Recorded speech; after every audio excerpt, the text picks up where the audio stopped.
Hello mga ka-Jego! Maupay gabi, magandang gabi sa inyong lahat. Andito na naman po ang ka-Jego nyo na kaibigan. Ito, yan.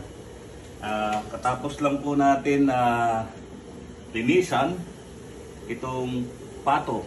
Ayan. So mga ka-Jego, may isang technique na pwede kong i-share sa inyo ngayon. Paano ba tayo magluluto ng kinulog na pato? Ayan. Itong kinulog na pato ay siya tong sikat na lutuin ng Victoria, Laguna. Ayan. Kung gusto po natin makakain ng masasarap na kinulog na pato, matatagpuan nyo po yan sa Victoria, Laguna. Pero, si ka-Jego nyo po ay may sariling version ng kinulog na pato. But before ko i-share paano natin niluluto ito, napakasarap, may isang technique para itong pato ay hindi maging malansa. Ito pong pato na ito ay kukuskusin natin ng asin. Ayan, ito yung asin. Kinukuskus pong mabuti ang pato para matanggal ang lansa. Ayan, ganyan po mga ka-Jego. Tingnan po natin mabuti. Ayan. Kuskus na kuskus ang pato para matanggal ang kanyang lansa. At pagkatapos na makuskus natin ito, ayan, lagyan pa natin ng asin. Ito po ay ating ihahanda para palambutin sa kawali. Ayan. Ito po mga ka-Jego. Pero huwag niyo pong kakalimutan na itong pato na ito na kinuskus ng asin ay huhugasan. Ayan po. So mga ka-Jego, hanggang dito na lang po ulit. Mamaya isi-share po paano ito niluluto. Salamat po. Mga ka-Jego, nandito na tayo para ready na sangkapan o lagyan ng ingredients ang kinulog na pato. Una, lagyan natin ng maraming bawang. Ayan. So, ang sekreto ng pagluluto ay nasa kumpletong sangkap. Mga ka-Jego, huwag niyong kakalimutan yan. Kasi kung hindi kompleto ang sangkap, huwag ka na lang magluto. Ayan. Pagkatapos ng bawang, lalagyan natin ng maraming sibuyas. Ayan. Mas maraming sibuyas, much better. Ayan. Siksik natin dyan. Ayan. Ayan, kuhanin mo yung dahon ng laurel. Kasi ang kasunod nito, lalagyan natin ng dahon ng laurel. Isa din po yung nagpapaalis ng lansa ng pato. Ayan.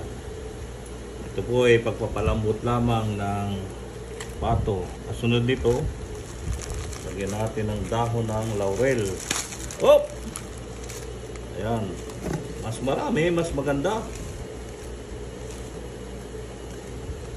Talaga yung sikreto niyan. Okay. Tapos nito, dati nagluto ako nito, pinalambot ko siya sa pineapple juice. Ngayon, papalambutin naman natin sa 7-Up. Ayan.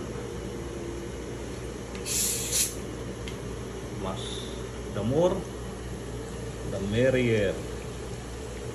The more, the best. Ayan. Palalambutin natin sa 7-Up yan, mga ka-Jego. Tingnan nyo mabuti.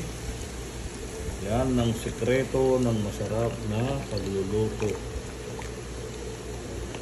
So mga ka-Jego, after this, palalambutin natin ng hinay-hinay. Salamat po. Ka-Jego, lagyan pa natin ng toyo. Yan. And paminta. Ito na ka-Jego, tingnan natin. Ito yung unang kulo nung kinulog natin na pato. Ayan. So, from time to time, i-check natin kasi baka maiga yung sabaw. So, check natin. Kasi kung maiga, lalagyan natin ng kaunti pang sabaw o 7-Up para siya lumambot. So unang ano pa lang yan, unang kulo. So chine-check natin. So from time to time i-check lang natin para hindi siya tawag dito maigahan ang sabaw. Diego, ito na po ang pangalawang kulo. At ngayon kung napansin nyo, binaliktad ko yung kinulog. Ayan. So para mapantay yung lambot. Kitang-kita nyo naman ang sabaw. Talagang tinikman ko kanina, napakasarap na. Pero hindi pa malambot, so continue lang tayo. Salamat. Good evening mga ka-Diego. I'll be sharing to you yung pinalambot natin na pato. Ito, ready na ito to deep fry bukas. So malambot na ito and templadong-templado na. So handa natin ng masarap na sausaw ng Mang Tomas, guys, and we will enjoy eating this kinulog na pato. Maraming salamat sa inyong pagsubaybay, pagtangkilik. Sana po ay nagustuhan nyo. Paki-like, share, and comment lang sa post na ito. Maraming salamat po.